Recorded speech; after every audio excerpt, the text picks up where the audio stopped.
Aner mala kenyam ka na dialten content baro ani lingwa seme kano online TV channel ani nere yandial katadan gurin channel kaje eno an lere ban lingan wale lerme very important kangai konen wo neme titik Nuer tereide ki tadan de Nuer won yam gaje tereide kana tadan be so Sudan be je shape kaje kor kon lat korudina tam rei Nueri kana jang kire kuma kam roike kirmi jadit kana kuma spelai wo roike Dr. Machar no ngai kona diala kona nyat korudien jo bana linga bana roacha ka kwigo ka ki Nuer spiritual leader makuach be video de be jangar biajan en gwat ma be play biamanda na lar ka tuk de biaje linga layen gwan me chaje gwilen wale kwer jongle ne Dr. Guy Cook te ka mi chala Dr. Guy Cook mi chine dial cheke gay mi beje long mo dong chade long kami dong de jala let Dr. Guy Cook Nuer ngai keno dong de ken makwach tude kana kok side me chana ngai ne wal ne te ngwan gwi ken no de makwach tude ja kok ne ka kore ne me chi tok shi kon ne cha makwach chaje jag delegation cha jang ne te ora keje ne ka tukor ka fai dok na shi kon dia la ling me da ne shala den ka kore me chi tok shi poinde en makwach chu bi tel mala changa kel changa jora kan ja kap chu kon dia la ngaja no cha weto cha gung makwach tu cha ja kok so kana roj ajin biya kullin ga jen video me biya roj da na chalat poinde la jen biya jiling la da je en wo hen ngaji no dongane kume ken te nyin kwajen wo ba nang Nuer chan Nuer na kana sir chan Nuer na ka fangak ajen ngaji no wona panjer ngaji no dong ti diale bu ko tok ana bi de naka yutel mi chalat baranta ma chegu jeno kam gwal nang ne kam na kana Nuer ka ngum belel bebinan loro bang no so banajel video da banajel linkel gwasame kan kononiam anda mandun chan kon nya gorjano mi jiram jidit ku YouTube ku je subscribe ka ku notification bell ku je twany ko mi te galer mi ci barej be shamala shi buga ji gwasandan en pailaret anyok men ban linkel nyam kan konu ka mandana balat and point en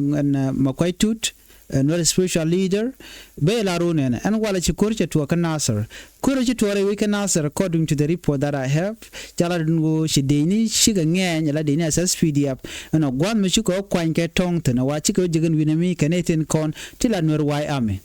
no wachi kurmo je tuok and then when mi je take a list je tuok ka wona ka kwar ken dio je kietene te kon ti yeken tes nien gwadan ti kom je tok tan kan pigden kan kulalat jala ne je no chi ne dangro chi yeken tes nien ka deni ss pdf tintirai which ka bure biai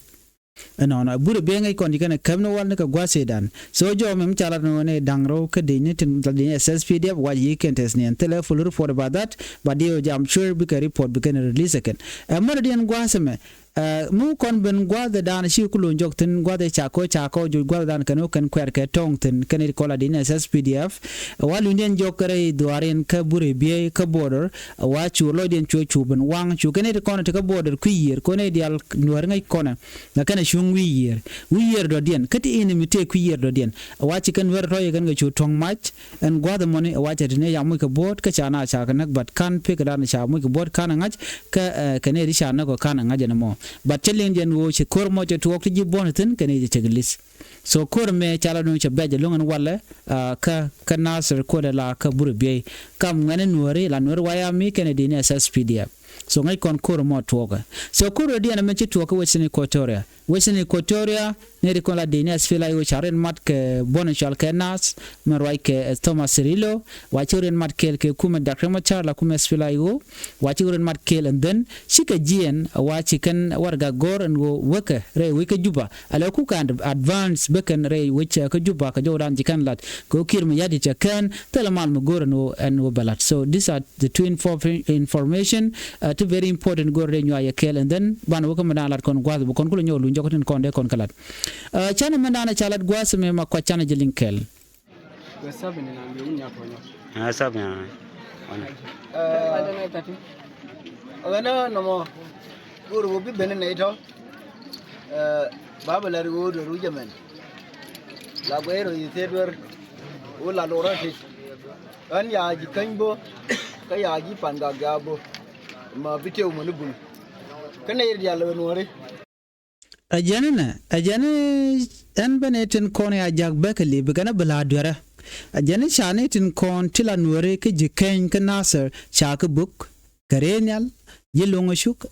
ji nasser ji ulang ajen tele michala ne medana ji korye togoje anyok shin cha wor yale shif chewe ka gwadan te jifan gaktin cha na anyok wa ka nagan winimi buko ke karenyali ka tele michalar ajen makwai tular mun ajen tele michalar cheng me ci te diale kon shodian lat don wo nyine kumene na joy ma cho ni nori o ka ak nyawo bo ajene nana ajene gwase dan me che to chika to gwajene one kuma nyenyo kene kuma but kana ngaje no gula nang na nuere ka do mu chodo lot no entame che kularo nene kuma mi she ku goro kuma kirmu yadi dan wo she gono ba nuere ba kana ke baka bat kuma aku ben bok ci ma kwache jo mo che la de jene kuma be ben bok keren nyala dana bok nuere keje dana che keje ke do blam yibbe dol me dan la dol na mani jene doblam a chipak ko jen ramadan la be gwadol ni cha doblam a chipak gwada dan en badol bay abdul tin ma wadol tin ge jikume ne rekonen kwa kir kwa support ngayen goda ne doblam ramkel ka kuma spelai go metek re yena no kene potkang ne kare yena ka juba ka bulwa was gwada dana cha dakma cha yentre doare so ku jere demane no nya doblam abe gwadul gumen banadul ko yenji kume be yen ko be aben convince no chan kor chan bakap den no ngane kun ngayen kel alat makwaitu jen take more than 20,000 used to kuja follow tenen ga yanga ti gwata me kenne chicken de tin ngane ga gwata mo ngane ka 20,000 wenyam tilang ngane ka alone kan ngane win din ko ken gana ben 20,000 used to wenyam tin ngane nuore tilada no ken bi ken apanal bi ken dak mo ken cha dobla mu chalare cha je no gwata dan dong de ga brighton chana je linkel ma dan chalat gwasame ba ngai ba ka jen be u nyodu ya ka bi awulin ngi to na dia lo che kan yu kuma me ko nuore kuma la lonna kuma an biro ai chon wana so mishalinga ajanna an kuma me bakan shemanana gurke shejalat be chunga je no kuma mo chodan nuare mo tichro de shejeling ano dobla mabe doctor ma chara lo inke ne dial ko kene ka lo inke so we tichi kuma shejalat ajanna be ngaje no kuma na mo chaken che goru mal so be chuo woni ya no kai no mo wala tano ne no yabo to en bele la thing ba ka ke ku ajane mo wawu gwakur ko gor jano bo ko PG kanti kamarakal ajane mo wawu ko hukume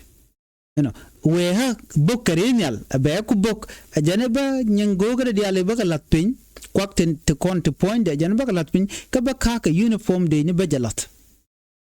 jena na chalar mo wa bok ajane ba chuter ke kuma alo ngaje kuma menang nuare bella chok sabra wana mo ya gorbet te kotoro kira to now shajeling madanan chalat ajen message na makelo nere der wate kore kani lade ka tuk english kani de right ka tuk arabic kamandana shora lat but chen below nyam ka jen queen maka but gore jen obi anga jen wonene shigok shangok ajene telum de dien mu gor no balat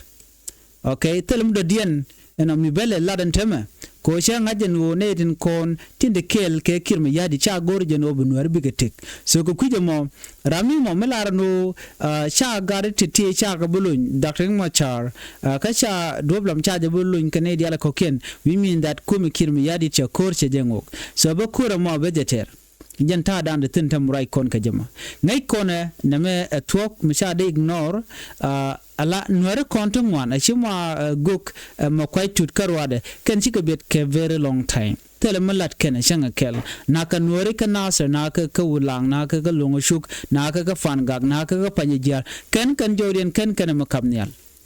I think this is the first time no be makwai tut be kunwel ke be jalar no mishala done anetin kondi la jang kan kuma shagula kuma gula target nuere and in fact ngai kondi alno alla kono raje no nuere kwa target anona so me ma kwa che ku kire ta me che laran wo ne ne ba ku nyin ka jang ka to ba dan yi kan nun ka je ka che di man che je la the same di man dan gor kan no de la na won ano gor ka je no de rek ma cha de je dilun so jan dan gor ma kwa tu de bo ko bi mal ba kulben ban me che ken alo chi kume che man dan lat ke che je respect ke che je lut ma kwa je na mo ani bana je ku je kel go dan ba kor bo to tin ke wa dan bia buk tin ko ne man wi ken o de ma kwa je tame no dong de je buk ne de man wi ken no malan ma kwa je dong e lwar ban ma kwa somebody she politician but around which me spiritual leader me take power ala absolute power la larke ko ngwen dial take kor more than 20,000 take kor till I use ken ngwen dial ko ken kanoten so my message ne men go rade nyom ma jaga yene dial ko lan wore misha ma kwa shanen sharwach ko nakanwore what about you yene de konan bit ko ne ko gwade dan misha ma kwa misha lar nwen chen bu nyulo robang be di rai ke kuma kirmi yadit ana ko ba gade be kulun no ngayena misha lar be ko be je kapcha madan latke kuma kirmi yadit chanen amucha lelo je delegation ni chaka jak delegation de jak toni ngai ko na gwa kan delegation ni chaka nang rai which and dan ente makwaitin ko dong ichi makwach we can obu makwach ba jorin be yoling we can ode kan makwai de kan ko jan ta dan len ngorin geje gui yana gwa no de makwai de ko ba nor ba kula nak ala silencing mibiti na kan wariku ajan juyin shala juyin dinin jan che gwan woto bia wen kunien gwan manakan werten gorjen wo bia wake up bia rudun jej bia rochit ka do bana shala de ne spiritual leader ne makwach ko ngai kono Nuer community dan take influence me dit kanede kon la gorjen o de yen kol me de yen ling ta nakan wer me ne siang ka den bana be kana bit le kon gona dial dol ka kon go jordial ko tele kon mat ala disunity dan jen kela dan na kon I believe that kata dana sharat ke je wale eno che chup comedian diala no shi makwacha ngoka no shen kirchen bile lot no den bakur bejeter kamu wete charing ma char ke drop charge luny and then korma bejeter bakum bele nen be yan match so mo yan match then bakur be chuten so before that cha delegation shaga jagoro yeno de jo kok but che look very short meeting come the spiritual leader makwaitut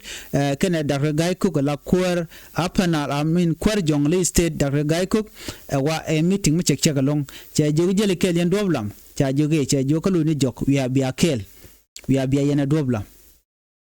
ka baring ma cha lo ne baye shaje so mi shikana mo kelew ngai kon mandan le roda gor kono mal der bere ko so da ne ti loka ka ne kon ta ka power ta ma chika kir kana Nuer tin kon ta ka kel so dio je sha joling mashala da wudu shal ka me kon chorale joga makwai tuden wona ne kana ngwan Nuer yena ngum gor yeno de yena panal de yena dak malakal tine to ngwan ti cha displays ticketing so wuje dientel ne ya displays one Nuer kan bi chujo karodian ku ka makwale jogo no jinchu buga malakal go malakal chawin mi mo mitene du wante tin chubitin ko woj ba jektel go baga nangtin what about Nuer ko no chuch jogo na no yen ngwane we are lade culture I mean agriculture farming we are lade anyog we are nger ne bel ko tam cha tam ko ba bel ba ka nger o ke ba ka chech all this talk we kono de kate go no Nueri ngum la ken a logo no ba ne ken ba ka gango yo mana kan Nueri yo biga bien mi che Nueri den mi che bo mi che ode je mene dia lo ka je lo wa je convince this is very wrong kon but today mishala de makwai tude one thing me remember ke very long time unity la talk it matter ramete ka bom redan it matter that is why ring machar ba je dil follow ko ramete ka jo ramete ka jo dwal na ka je chanen tam jaka delegation jaka ka makwai tut ko waje convince shukor lo ni jok ngane shi wo and all that odi dwal ken ka makwai so chana gujeno angum ba la durun ke molka mo kan chikir mi yadi che garden kon cha yen che kalun men yama ter ke lun shi ba kalun lora bang o ba peace ba chi implement that's it tell me the diem re kujimi Nueri ka rode no mala be but yor ko kendi kan malika no ko tika ka kana ganga ke ji Uganda so right now who kon commercial ke civil war mo kan cha de lon ka makabe chongna me ngo te chikem ya di chana chekalun so jo me jana na gore de nyaga kon kel an ban nyoji gala rin chi pero jino jin bi channel bi support ko bilal kon lat ko gwazum bi ken chama la shukiji gwada na pai kala rich anda mandun shan kon nyak mala non roi ne gwasme an wala shan dish ka pai bangon ron kin dangro ide jan dangro de dich an bi atakamal ban nyoji gala rin chi pero jino jin please bi char bi jatu bi ka bi comment ka ku subscribe ku YouTube channel ko mete mi ci berech den be chama la shubikiji anyok mugor jeno batte ga mede la dong mete ga ler dong chilen gor jeno bi update bone cengu comment jin gwasmo ba ngaje no ngum la roda en bi atakamal bye bye